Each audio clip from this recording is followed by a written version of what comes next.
Hello friends, welcome to the special education by Shweta. I hope आप सब ठीक होंगे। तो ये जितने भी टॉपिक्स आप स्क्रीन पर देख रहे हो ऑलमोस्ट हम सभी कंप्लीट कर चुके हैं। आज इस वीडियो में हम सोशियो कल्चरल थ्योरी जो ली वाइगोत्स्की की है उसको करेंगे। तो इसके बाद हमारे जो NEP 2023 है ये हम करेंगे और डेवलपमेंटल माइलस्टोन्स का टॉपिक है ये हम करेंगे। ये हमारे टेलीग्राम चैनल का यूज़र नेम है और लिंक इसका आपको डिस्क्रिप्शन बॉक्स में मिल जाएगा। अगर आपको कोई डाउट है या फिर आप किसी और टॉपिक पे वीडियो चाहते हैं सीटेट से रिलेटेड, अगर आप चाहते हैं कि आपको और कोई इनके अलावा टॉपिक करना है, वैसे तो मैं अपनी तरफ से सब करवा चुकी हूँ, लेकिन अगर फिर भी आपको कोई टॉपिक पे वीडियो चाहिए तो आप मुझे कमेंट सेक्शन में बता सकते हैं या फिर आप टेलीग्राम पर भी डायरेक्ट मैसेज कर सकते हैं। तो आज की वीडियो में हम स्टार्ट करते हैं socio cultural theory of leave Vygotsky. तो सोशियो कल्चरल थ्योरी की बात करते हैं जिसको हिंदी में कहते हैं सामाजिक सांस्कृतिक का सिद्धांत, जो कि दिया था लीव वाइगोत्स्की ने। लीव वाइगोत्स्की का जन्म 1986 में हुआ था और उनकी डेथ 1934 में हुई थी और वो एक रशियन साइकोलॉजिस्ट थे, यानी कि रशिया से बिलोंग करते थे। उसके अलावा लीव वाइगोत्स्की ने चाइल्ड डेवलपमेंट के लिए 3 फैक्टर्स की बात की है। वो कौन कौन से फैक्टर्स हैं? एक तो सोशल इंटरेक्शन, दूसरा है लैंग्वेज और तीसरा है कल्चर। ली वाइगोत्स्की ने ऐसा माना है कि जब ये तीनों चीज़ें किसी व्यक्ति के जीवन में आती हैं, किसी बच्चे के जीवन में आती हैं, तो बच्चे का क्या होता है? डेवलपमेंट होता है। तो ली वाइगोत्स्की ने अपनी थ्योरी में ना सोशल इंटरेक्शन को बहुत ज़्यादा इम्पॉर्टेंट माना है। उनका ये मानना था कि जब बच्चा सोसाइटी में जाएगा, लोगों से इंटरेक्ट करेगा, अपने कल्चर को जानेगा, तो उसका डेवलपमेंट होगा, उसकी लैंग्वेज डेवलपमेंट होगी। तो इसीलिए उन्होंने सोशल इंटरेक्शन पर या फिर इंटरेक्शन पर काफ़ी जोर दिया है। अब हम बात करते हैं कि सोशल इंटरेक्शन क्या होता है। इसमें क्या होता है कि हम दूसरे लोगों के साथ इंटरेक्ट करते हैं, अपनी फैमिली के साथ, पीयर ग्रुप के साथ, अपने फ्रेंड्स के साथ, टीचर्स के साथ। तो ये अगर सोशल इंटरेक्शन हमारा होता है तो हमारा क्या होता है? डेवलपमेंट होता है। जब हम लोगों से इंटरेक्ट करते हैं तो हमें क्या पता चलता है? अपने कल्चर के बारे में पता चलता है। हम अपने कल्चर को क्या करते हैं? अडेप्ट करते हैं, उससे भी हमारा डेवलपमेंट होता है।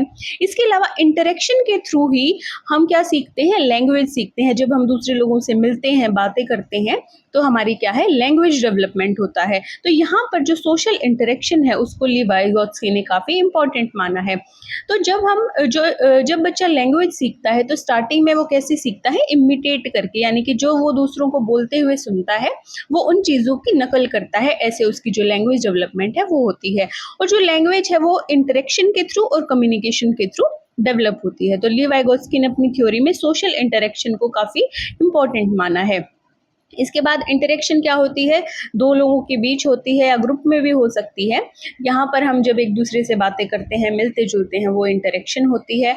और ली वाइगोत्स्की का मानना है कि जो बच्चा है उसको नई नई चीज़ें सीखने के लिए हेल्प की ज़रूरत होती है। इसीलिए इन्होंने इंटरेक्शन को इतना इंपॉर्टेंट माना है कि जब वो लोगों से इंटरेक्ट करेगा तो उसको नई चीज़ें सीखने में हेल्प मिलेगी, थोड़ा सपोर्ट मिलेगा। इसके अलावा पियाजे सोचते हैं कि जो बच्चे हैं अपने इंडिपेंडेंट एफर्ट से नई चीज़ें सीखते हैं। पियाजे का ये मानना है कि बच्चे अपनी नॉलेज को खुद कंस्ट्रक्ट करते हैं। जब वो खुद से नए नए एक्सपेरिमेंट करते हैं तो उनकी नॉलेज क्या है?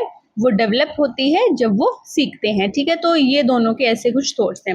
इंट्रा का मतलब होता है खुद से इंटरेक्शन करना, यानी कि खुद से बात करना। और जो हार्वर्ड गार्डनर की हमारी थ्योरी थी उसमें भी ये वर्ड जो है हमने पढ़ा था। इसके बाद हम बात करते हैं 3 जोन्स की।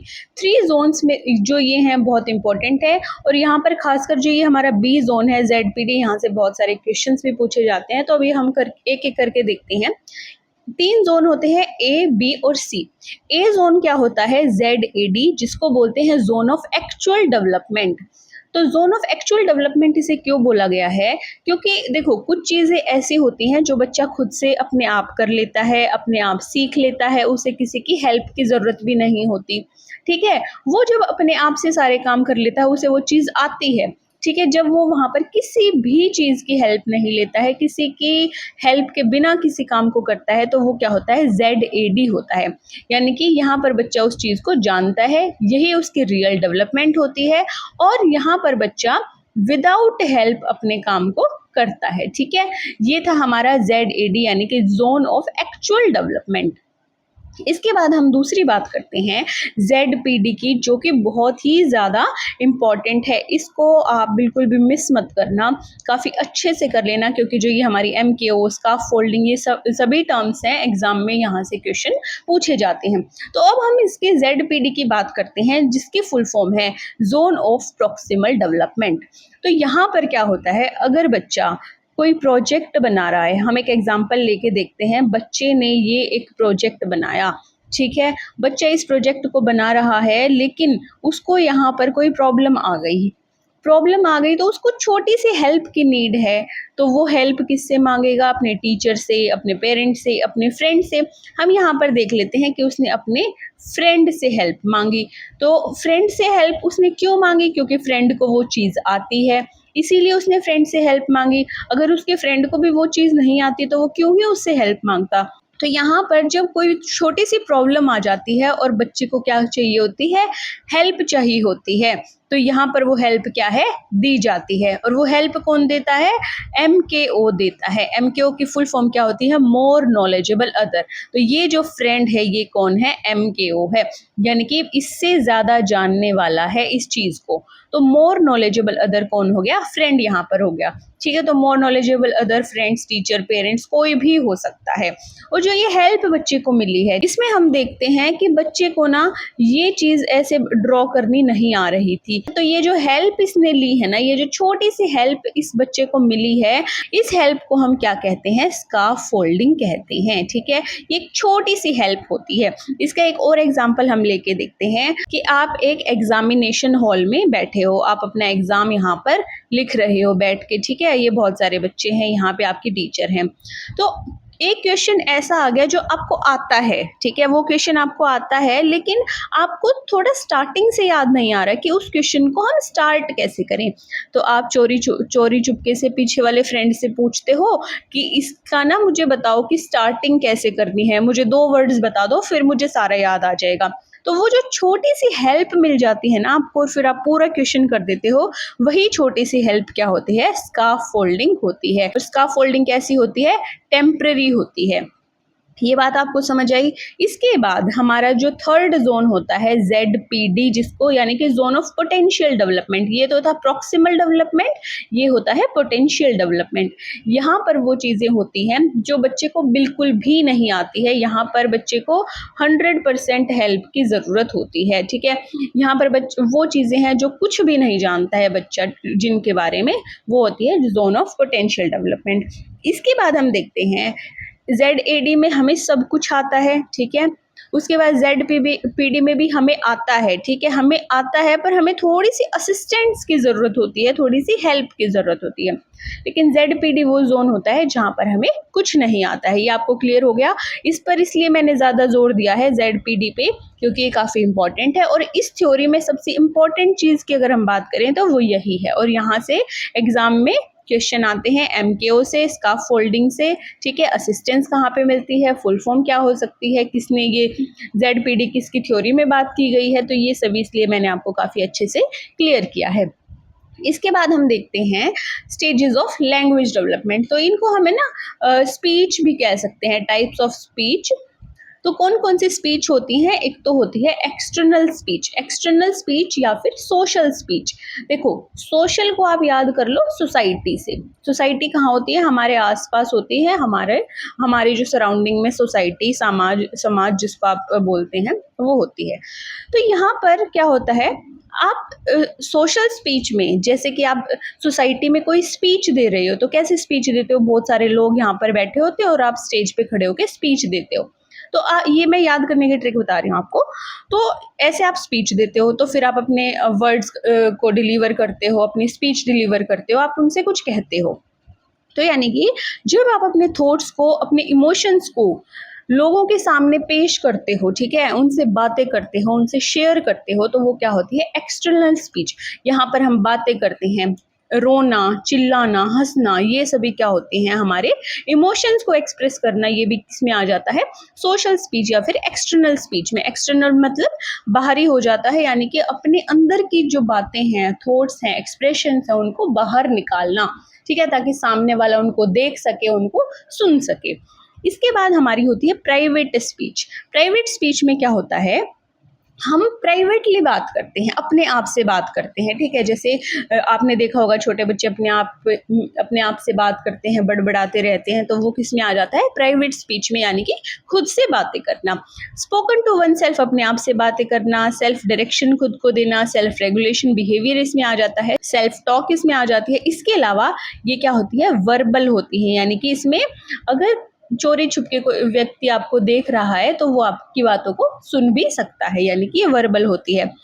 इसमें एक एग्जांपल लेके देखते हैं। एक टीचर ने बच्चे को ये हट ड्रॉ करके दी है, ठीक है, और टीचर ने बोला है कि आपको ये ड्रॉ करनी है। तो बच्चा इसको कैसे ड्रॉ करेगा, पहले ऐसे लाइन बनानी है, फिर ऐसे लाइन बनानी है, उसके बाद मैं ऐसे करूँगा, उसके बाद ऐसे करूँगा, फिर मैं ऐसे करूँगा। तो ऐसे खुद को जब बच्चा डायरेक्शन दे रहा है, ये डायरेक्शन किस में आ जाती है, प्राइवेट स्पीच में आ जाती है।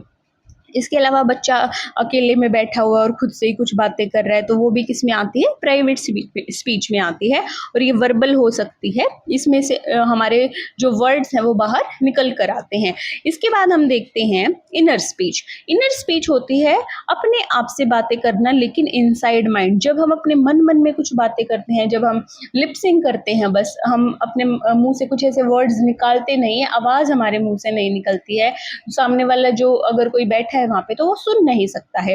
तो जब हम अपने मन में कुछ बातें करते हैं तो वो होती है हमारी इनर स्पीच। इसमें क्या होता है, वर्ड्स का यूज होता है, इमेजेस का यूज होता है, किसमें, थिंकिंग में, अपनी सोच में, अपने मन में ही हम वो बातें करते हैं। और क्या, विदाउट स्पीकिंग ये होता है नॉन ऑडिबल, यानी कि इसको हम सुन नहीं सकते। इसके अलावा ये नॉन वर्बल होते हैं, हमने बोल लिया।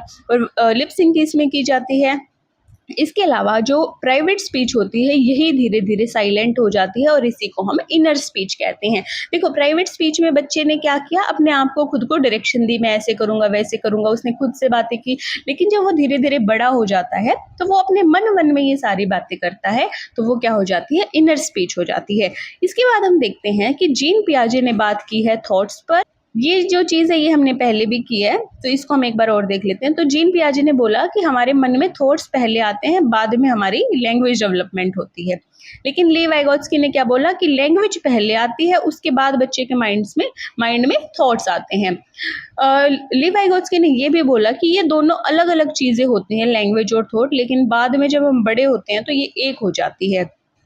तो ये जो जीन पियाजे और ली वाइगोत्स्की ने ऐसा कुछ बोला था।